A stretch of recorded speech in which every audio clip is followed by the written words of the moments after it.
These weren't philosophers in marble halls. These were tradesmen. They were the leather apron crowd. A printer, a glazier, a shoemaker, a cabinet maker. Average guys intent on having extraordinary conversations. This little Friday night discussion club, limited to 12 members, would go on to create America's first volunteer fire company, first lending library, first public hospital, and the institution that became the University of Pennsylvania.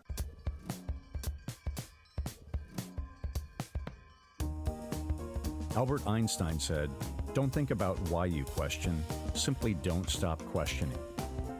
Welcome to Curated Questions. I am your host, Ken Woodward. And these questions are not mathematical equations, but rather a resource to encounter personal reflection and growth. As Tupac Shakur stated, even the genius asks questions. Now, let's engage the questioning community. Picture this. It's Friday evening in 1727, Philadelphia, American colonies. A 21-year-old printer named Benjamin Franklin throws the bolt to lock his shop and walks to a tavern where a few select men are gathering. There's Hugh, a Welsh farmer turned printer who drinks too much. William, a young merchant's clerk with impeccable morals. Thomas, a glazier who installs glass into windows and doors, and in his spare time, a mathematician who demands precision in everything. Honestly, sometimes to the point of annoyance. Joseph, a scrivener, a professional writer of official documents, who loves poetry and conducts strange experiments printing images of leaves. The tavern floorboards creak and moan as the friends and businessmen bring their pints of ale to the table and settle into their chairs.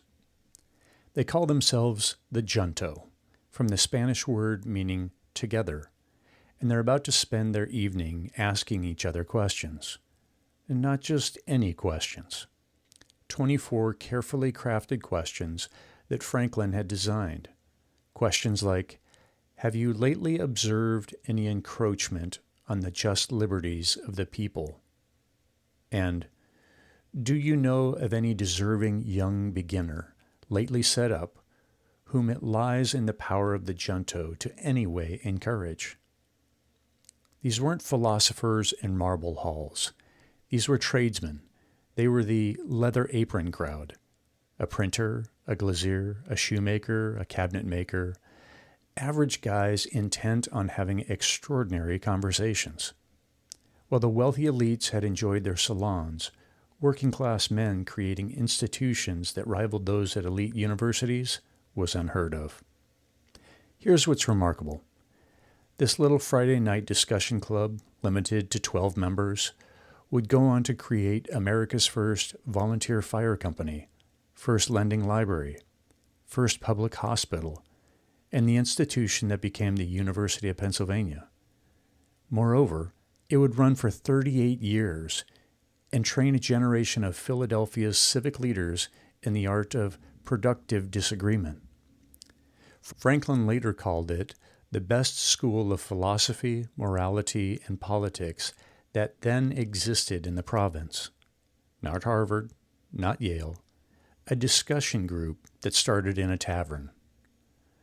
What if I told you that one antidote to our fractured discourse was invented in a Philadelphia tavern 300 years ago? Let's start with who Franklin was at the age of 21, barely old enough to legally drink alcohol today. He wasn't yet the lightning rod inventing, diplomacy-wielding founding father we know. He was an ambitious young man in a new city trying to make his way as a printer. He had left Boston under challenging circumstances, spent an eye-opening year in London, and now found himself back in Philadelphia again. But Franklin had one crucial advantage. He was a voracious reader, and he had been deeply influenced by a book called Essays to Do Good by Cotton Mather. Mather had proposed that small groups of people could band together for mutual improvement and community benefit. Franklin took this idea and did something revolutionary. He made it systematic. He gathered what he called his ingenious acquaintance, interesting people from different ages, trades, and backgrounds. But here's the key. He didn't just want to chat. He wanted to create something powerful, a structured format of intellectual conversation among working people. The rules Franklin drew up were deceptively simple, but radically different from anything being done at the time. Each member would take turns bringing questions on morals, politics, or natural philosophy. Once every 3 months, members would write and present essays. But here's where it gets interesting. Debates were to be conducted, quote, in the sincere spirit of inquiry after truth, without fondness for dispute or desire of victory. Think about that phrase. Without fondness for dispute or desire of victory. This wasn't a debate club. This wasn't about winning arguments. No doubt the scratching of quills to take notes and prepare essays would become the mainstay as the need to deliver deep reflection and clear insights for the next Friday meeting was the expectation. Franklin went even further. He banned what he called expressions of positiveness, words like certainly or undoubtedly.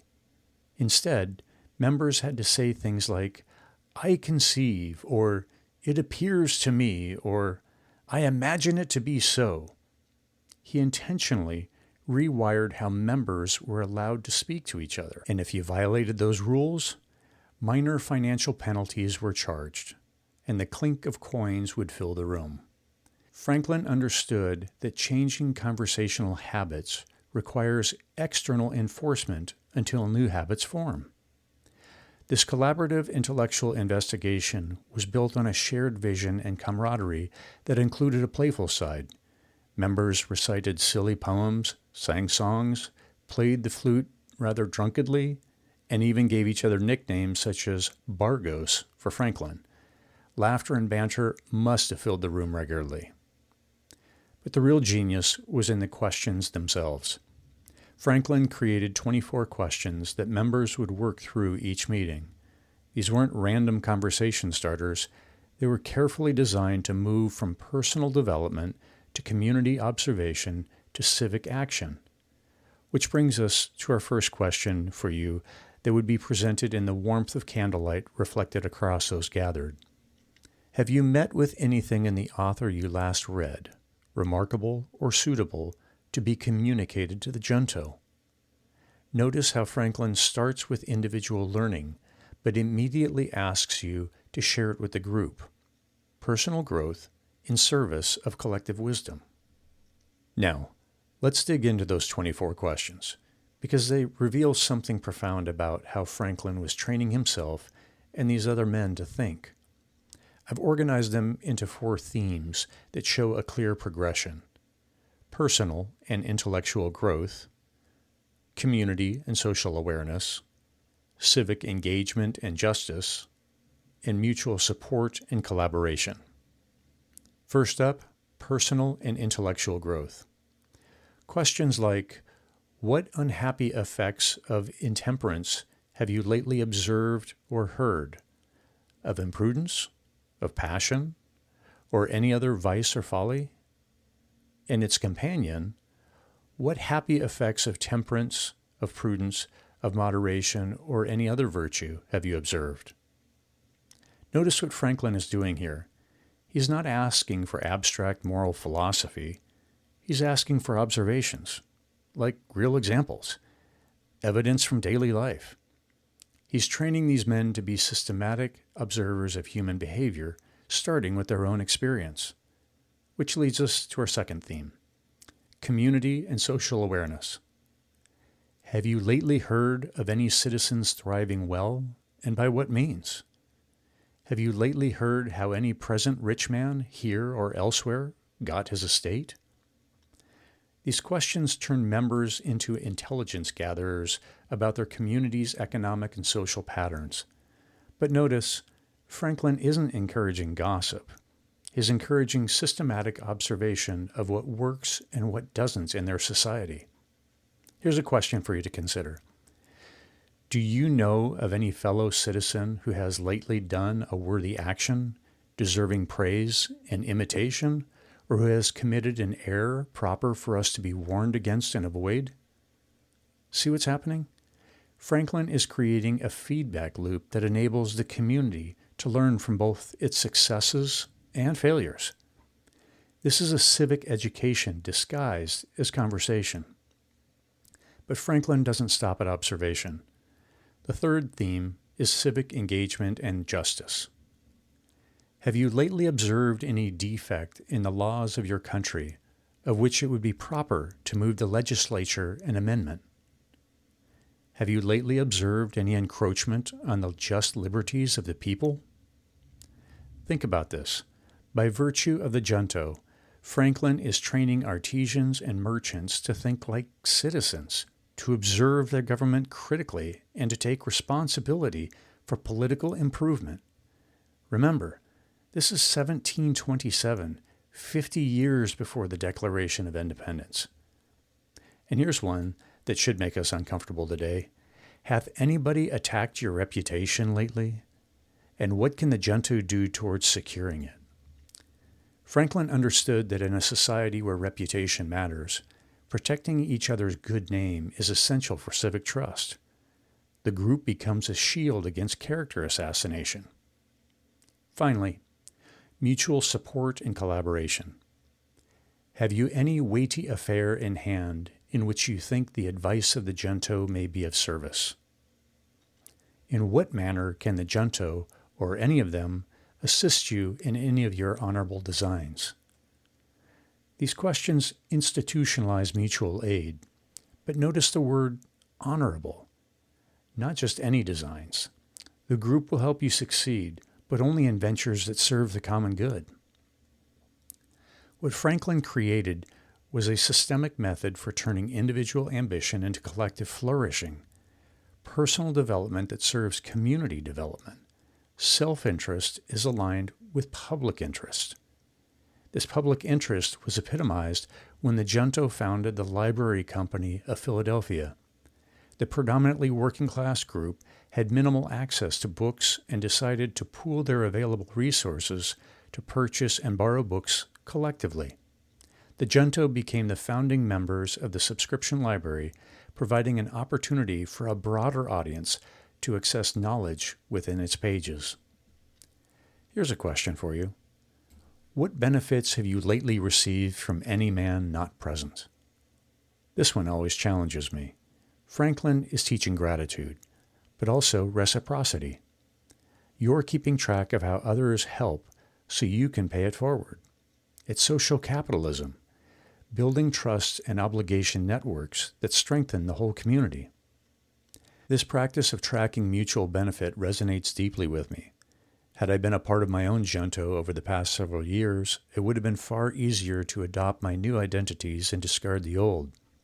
I found myself barely hanging onto the perimeter of groups I had formerly helped lead, but proved too rigid for intellectual exploration and change.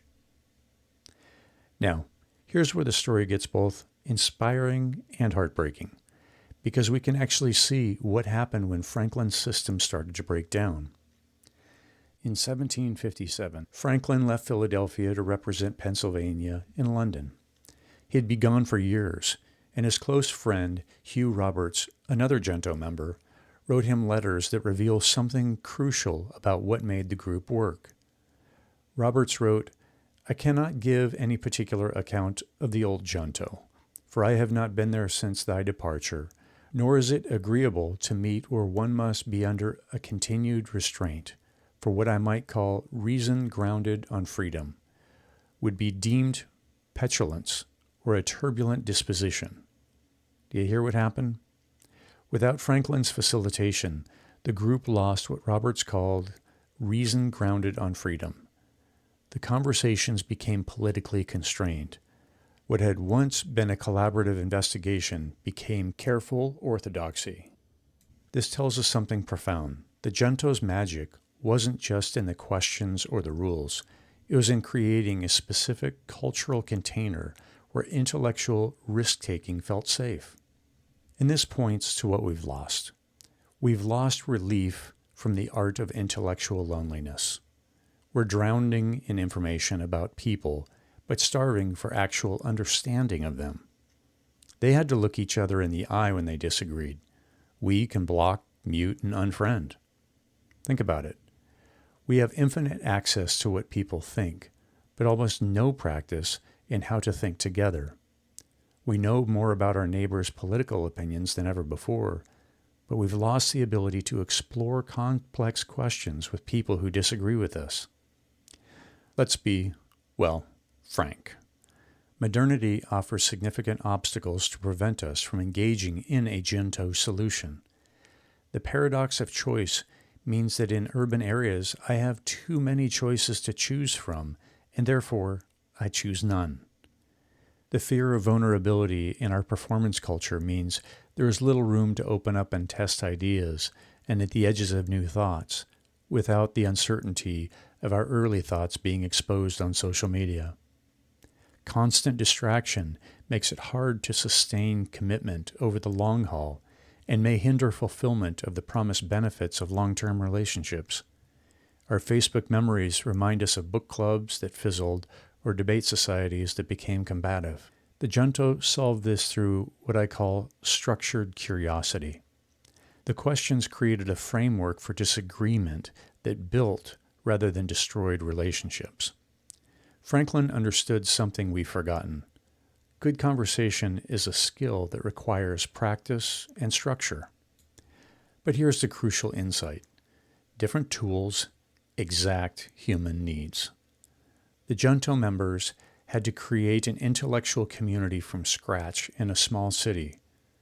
We must create it intentionally, despite having an infinite number of options. They had limited information and had to rely on each other for knowledge. We have an abundance of information and a need to learn to rely on one another for wisdom. They couldn't retreat to like-minded bubbles because they needed to stay connected with their neighbors. The ever-present smell of pipe tobacco and ale from the local tavern were indicative of living in a close community. We can default to our bubbles, but we must resist the temptation. They knew everyone in their small city, while we are connected to millions we'll never meet. But the human need for meaningful conversation with people who challenge us, that's exactly the same.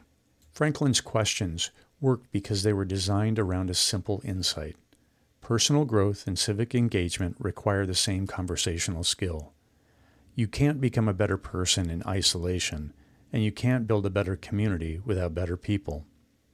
Here's a question Franklin would ask. Is there any difficulty in matters of opinion, of justice and injustice, which you would gladly have discussed at this time? I mean, when's the last time someone asked you a similar question?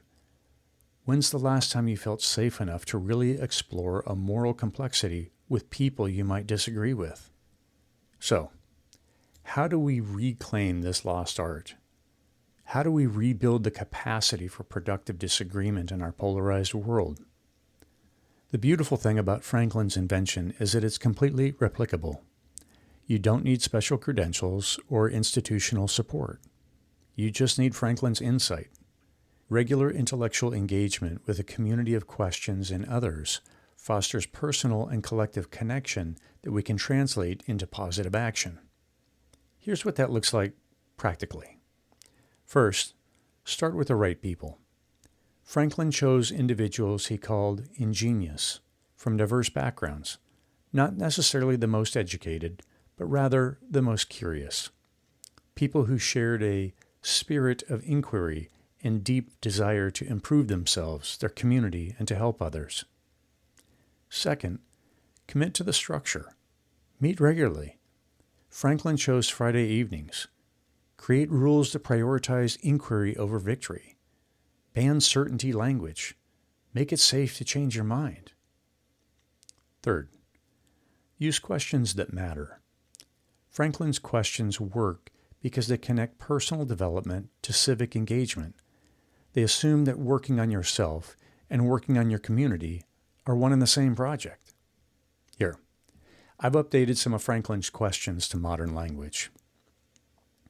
Have you encountered any information recently that changed how you think about an important issue? What examples of good citizenship have you witnessed lately that others might want to emulate? What problems in your community do you think could be solved by people working together? How has someone outside this group helped you recently, and how might you pay that forward? What's a question about justice or community well-being that you've been wrestling with that this group might help you think through? However, Franklin's most important insight is that the goal isn't to solve problems through discussion. The goal is to develop people who can solve problems through action. The Junto didn't just talk about the need for a public library, they created one. They didn't just discuss fire safety, they formed the first volunteer fire company. They didn't just debate education, they laid the groundwork that founded a school which became the University of Pennsylvania. The conversation was preparation for citizenship. Franklin had a phrase for this. He said the Junto was training people to become, quote, lovers of truth for truth's sake, who would endeavor impartially to find and receive it yourself and communicate it to others. Truth for truth's sake, not truth for victory's sake, not truth for the party's sake, but truth for truth's sake. And here's our final question that is quite timely, straight from Franklin. Do you see anything amiss in the present customs or proceedings of our democracy which might be amended? The Junto lasted 38 years. It trained generations of Philadelphia's civic leaders. It proved that ordinary people, asking good questions in good faith, can build extraordinary communities. The Junto worked because it combined three elements that most modern groups separate: personal development, or self-help groups, civic engagement, political organizations, and social connection, friend groups. Franklin understood these couldn't be divorced from each other. The questions are still there, waiting for us. The model still works. The only question is, are we brave enough to try it? Ultimately, Franklin's great discovery wasn't about lightning, diplomacy, or even democracy. It was about conversation. He discovered that the right questions asked by the right people in the right spirit can change the world. Franklin's later diplomatic style, characterized by patient inquiry and finding common ground, was shaped by decades of Junto practice. The sharp staccato clicks of horseshoes on cobblestones have become the siren hum of electric cars. But the human hunger for meaning, for community, for the chance to grow alongside people who challenge and support us, that's exactly the same. America's original mastermind group is waiting for us to remember how it worked. Regular intellectual engagement with a community of questions and others fosters personal and collective connections that can translate into positive action. That was Franklin's insight at the age of 21. It's still true today, 300 years later. The questions are timeless. The need is urgent. The choice is ours. What questions will you bring to your own Junto? A key element of the Junto was a call to action. Speaking across 3 centuries, the Junto challenge is delivered to you. Start this Friday. Find 3 curious people. Ask 1 question from Franklin's list, and let's see what happens. Thank you for joining me for this journey through one of my hero's most significant accomplishments. To those on the other side of the speaker, thank you for being here. Gratitude shout out to Beauty Pill for the show's music and to producer Ben Ford for the technical assistance. This episode was recorded on Piscataway land. Please engage with this episode in some manner. Download, follow, save, like, share, or comment about something that resonated. This action ensures we are engaging the questioning community. Until next time, keep questioning.